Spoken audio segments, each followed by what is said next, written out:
I started paddling when I was 3 years old. I grew up in a small little town called Milford, Ohio, which sits on the Little Miami River. I remember helping build wood strip canoes with my dad when I was a real little kid. So our family history goes way back, building canoes and paddles in our basement. I can remember vividly the smell of the wood and the glassing and all that stuff that we were doing in the basement. This was my very first canoe paddle. My dad probably made this for me when I was 3 years old.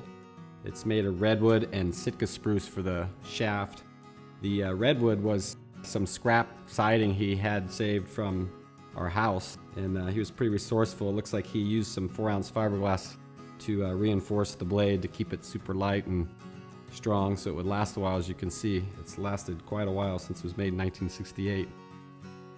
I've been making paddles for 35 years now. I made my first paddle when I was in the 6th grade. I remember taking cedar strips and basswood strips and laminating them together to form the shaft, and then I took a sheet of plexiglass and laminated some Kevlar over that with the shaft inside, and made this super lightweight bent shaft paddle that I was so proud of. So I remember entering the first race with that paddle that I'd made, and I got halfway down the river and the shaft started to delaminate on me and the strips started to sort of open up, and I remember it was at that point that I decided, I'm going to really commit to this and make sure that not only is my paddle going to be lighter and stronger than everybody else's, but it's not going to fall apart on me in a race. So when I was in high school, I spent a lot of time high kneel canoe paddling with the aspirations of going to the Olympic Games for a flatwater canoe. And I had a wood paddle that I was using at the time, and I thought, you know what, I got to make something better than this. So I got my hands on some carbon fiber expanded ABS foam, hand sanded the shaft and the blade and shaped it all out of foam, and then I used the carbon fiber toe and some epoxy resin to laminate around that foam to reinforce it. And I remember going up to the lake and couldn't wait to try it, and got out there in my canoe and started paddling around, and man, this thing was just awesome. And I think it was the second day out, I was doing a sprint, as hard as I could, and all of a sudden that thing just snapped in half, and I said, oh no, here we go, back to the drawing board.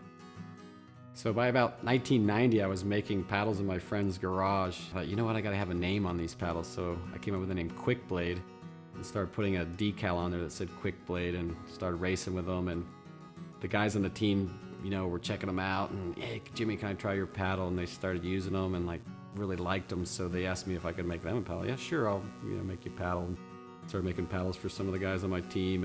Eventually some of the international athletes that I was competing against in Europe started to take notice of these paddles. Next thing you know, I'm making paddles for a few of the best guys in the world from Denmark and Canada and Germany, and these guys are just blown away by how light and stiff and how responsive and how nice they felt in the water.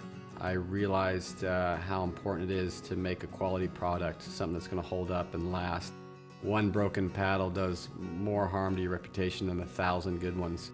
We are committed to testing 100% of the paddles, each component, blade, shaft, handle, that leaves our doors now. We are making stand-up paddles now with 3 different components: the blade, the shaft, and the handle. I've designed this machine to test each of these 3 components separately. This load sensor will sense the pressure being applied at this point. I will be using a 12-ton hydraulic jack to apply that pressure, and this monitor will indicate the reading from that load cell.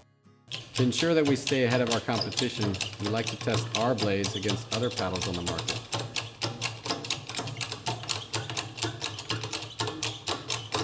We're at 80 pounds climbing,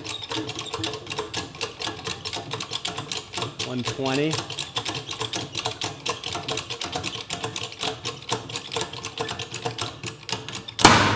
This is a point where we want to make sure all blades pass at least this minimum requirement, but I can keep going.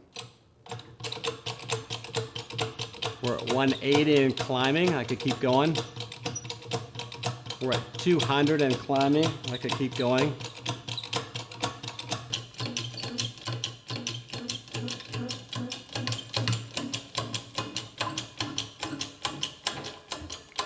We're at 100 pounds and climbing, about 180 pounds and climbing, 200 pounds and climbing, 250, Everybody all right? We're at 320, I can keep going. We're at 350 now, and I could keep going. We're at 380 now, and I could keep going. We're at 400 pounds now, and I could keep going.